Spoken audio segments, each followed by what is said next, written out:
నమస్తే సార్. చేస్తున్నారా ఇక్కడ? ఇవాళ ఆదిత్య బాబు ఎగ్జామ్స్ కదండి, ఫస్ట్ క్లాస్ లో పాస్ అవ్వాలని పూజ చేస్తున్నాం సార్. సరే సరే, తొందరగా కానివ్వండి. సార్ ఎస్, నేను కూడా. Thank you sir.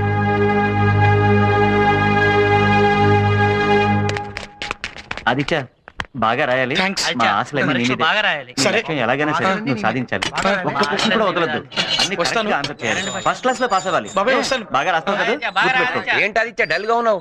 3 సంవత్సరాలు కష్టపడి లాదదేవు. ఫైనల్ ఎగ్జామ్స్ కి వెళ్ళేటప్పుడు ఎంత ఉండాలి? లేదు సార్, నేను ఎగ్జామ్ రాయడానికి వెళ్ళిన ప్రతిసారి నా చెల్లెలు నాకు ఎదురొచ్చేది. తను ఎదురు నన్ను ఒక్కసారి నా కుటుంబానికి నేను దూరం అయిపోయాను సార్. డోంట్ వరీ, నువ్వు మనసులో అలాంటివి ఏం పెట్టుకోకు. అంతా మంచిగా జరుగుతుంది. నువ్వు మాత్రం కాన్సన్ట్రేషన్ తో రాయి, ఓకే?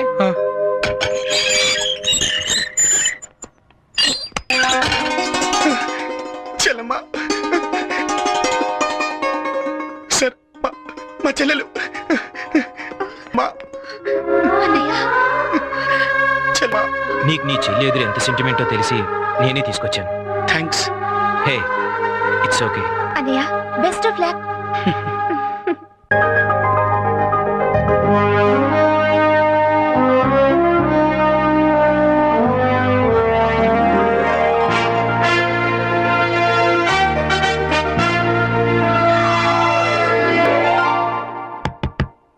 ముందు మీరు రండి సార్, అన్ని వివరంగా చెప్తాగా.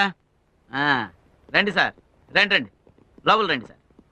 మంచినీళ్ళు తీసుకుంటారా సార్? కాఫీ తీసుకుంటారా సార్? ఇప్పుడు అవన్నీ ఏంట్రా, ముందు అవి తీసుకురండి విషయాలు.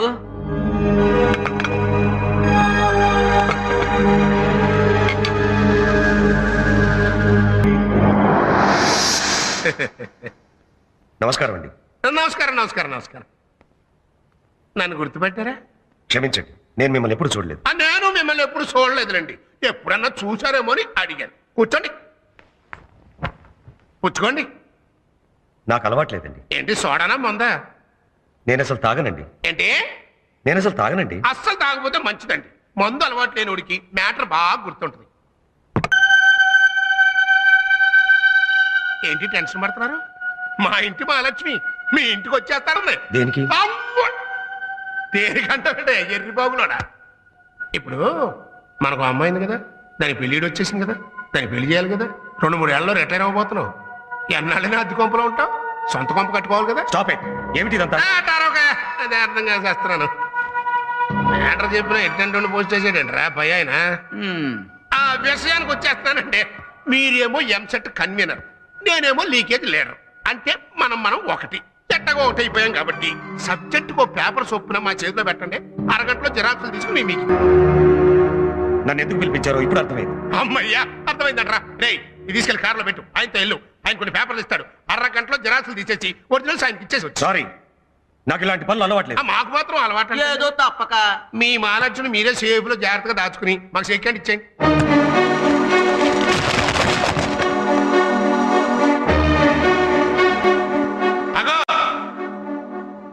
కలుపుగోలుగా మాట్లాడాను కదా అని కామెడీ అనుకుంటున్నావా? మ్యాటర్ చాలా సీరియస్. ఇంకో గంటలో ఇదే 10 లక్షలు పట్టుకుని మా కుర్రోడు ఒకటి నీ ఆఫీస్కి వస్తాడు. ఎగస్ట్రాలు పోకుండా క్యాష్ తీసుకుని పంచుడు. తప్పకుండా ఫస్ట్ క్లాస్ వస్తుంది. నమస్కారం సార్. ఏంటో హడావిడి? ఆదిత్య బాబు రిజల్ట్స్ ఈవినింగ్ పేపర్ లో వస్తాయన్నారు. పేపర్ రానివ్వండి, రాసినోడి కన్నా మీ కంగారు ఎక్కువైపోయింది. కోసం గడ్డి తినే రకంలా కనిపిస్తున్నాను వాడికి. ఎంసెట్ పేపర్ లీక్ చేస్తే 10 లక్షల రూపాయలు ఇస్తాట. రాస్కెల్. వాడిస్తాను అన్నాడు, మీరు తీసుకోను అన్నారు. అయిపోయింది కదా, మర్చిపోండి ఆ విషయం గురించి. మర్చిపోవడానికి ఇదేమన్నా చిన్న విషయమా? లక్షల మంది విద్యార్థుల జీవితాలతో ఆడుకోవాలనుకుంటున్నాడు వాడు. ఇలా లంచాలు ఇచ్చేవాళ్ళు తీసుకునేవాళ్ళు పెరిగిపోతే సమాజం ఏమైపోతుంది? ఇలాంటి చీడ పొరుగుల్ని ఊరికే వదలటానికి వీల్లేదు. పోలీస్ రిపోర్ట్ ఇచ్చి జైల్లో తోయించాలి. అప్పుడు కానీ బుద్ధి రాదు.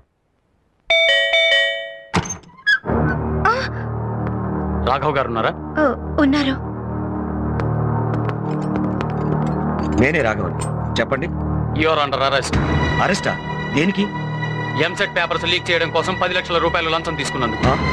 దానికి సాక్ష్యం మీ ఆఫీస్ బీరువాలో దొరికిన 10 లక్షల రూపాయల క్యాష్. నా బీరువాలో క్యాష్ దొరకడం ఏంటి? నాకేం తెలియదు సార్. నేను లంచం తీసుకోలేదు. నా మాట నమ్మండి ప్లీజ్. నమ్మాల్సింది కోర్టు. కమాన్. ముద్దాయిని 30 రోజులు రిమాండ్ లో ఉంచవలసిందిగా ఆదేశించటమైనది. సార్, ఇవిగో మీరు అడిగిన ఫైల్స్. అలాగే. నేను పాస్ అయ్యానని నన్ను చూడ్డానికి వచ్చి నాన్న ఆదిత్య ఏమైంది? మా నాన్న నన్ను చూడడానికి వచ్చారు. ఏంటయ్యా హడావిడి? సార్ మా నాన్న వచ్చారు సార్. అలాగా? అవును సార్, గేట్ దగ్గర ఉన్నారు. నాకోసమే వచ్చి ఉంటారు సార్. ఆ.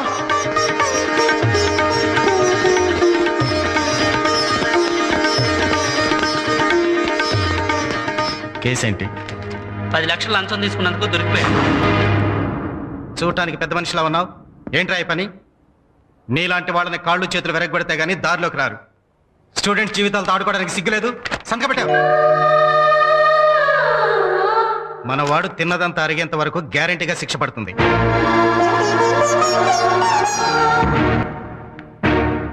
సార్ నేను నేరం చేసి జైలుకొచ్చానని మా నాన్నను కూడా నేరస్తుల్లా చూడగలను సార్. ఆ, నిప్పుకి చెదపట్టం ఎంత అబద్ధం. మా నాన్న తప్పు చేస్తాడనుకోవడం అంతకన్నా అబద్ధం సార్. మా నాన్న తప్పు చేయడు సార్. తప్పు చేయడు సార్. మా నాన్న తప్పు చేయడు సార్.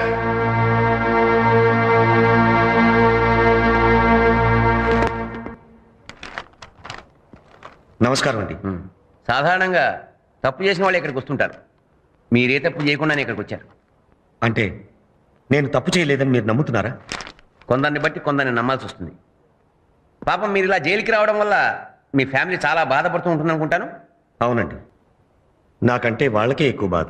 అవును, ఖచ్చితంగా మీకన్నా వాళ్ళకే బాధ ఎక్కువ ఉంటుంది. మీకెంతమంది పిల్లలు? ఒక సార్ అబ్బాయి లేరా? ఉండేవాడు, చచ్చిపోయాడు.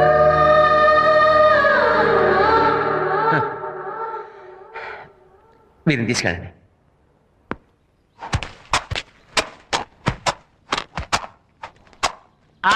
ఆగండి బాబు, ఆగండి. పర్లేదు, కూర్చోండి బాబు, కూర్చోండి. బాబు టీ ఏమైనా తీసుకుంటారా బాబు? వద్దు. బాబు మీ మాసిపోయిన బట్టలు ఏమన్నా ఉంటేవండి, మేము ఉతికి పెడతాం.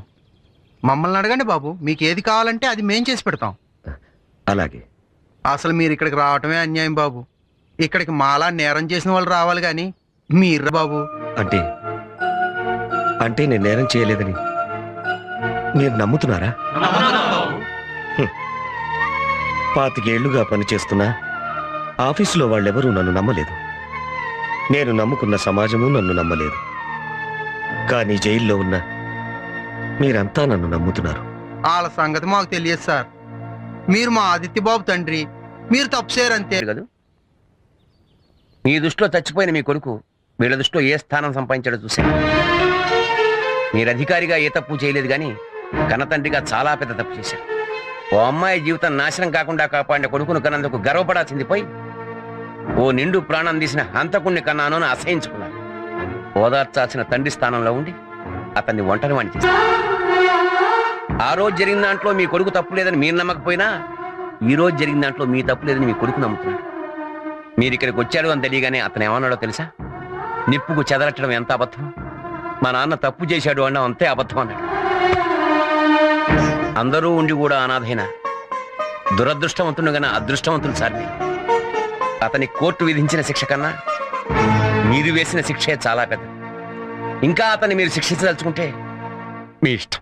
నేను ఇంకా వాడిని శిక్షించాలని చూస్తే నాకన్నా పెద్ద నేరస్తుడు ఉండడు సార్. మా వాడి విషయంలో కరడు కట్టిన నేరస్తులే కరిగిపోయినా కన్న తండ్రినైనా నేను ఇంకా కరగనందుకు సిగ్గుపడుతున్నాను సార్. వాడిప్పుడు ఎక్కడున్నాడు? స్వామి, నేను నిన్ను నమ్మినంతగా నమ్మింది మా నాన్న ఒక్కడే స్వామి. అలాంటిది మా నాన్న తప్పు చేశాడంటే నన్ను ఎలా నమ్మమంటావు? మా నాన్నను రోజూ చూడాలని నిన్ను పూజించినందుకు ఆయన ఇలా చూపించావా స్వామి? ఆయన్ని నిర్దోషిగా నిరూపించి త్వరగా ఇక్కడి నుంచి వెళ్ళిపోయేలా చెయ్యి.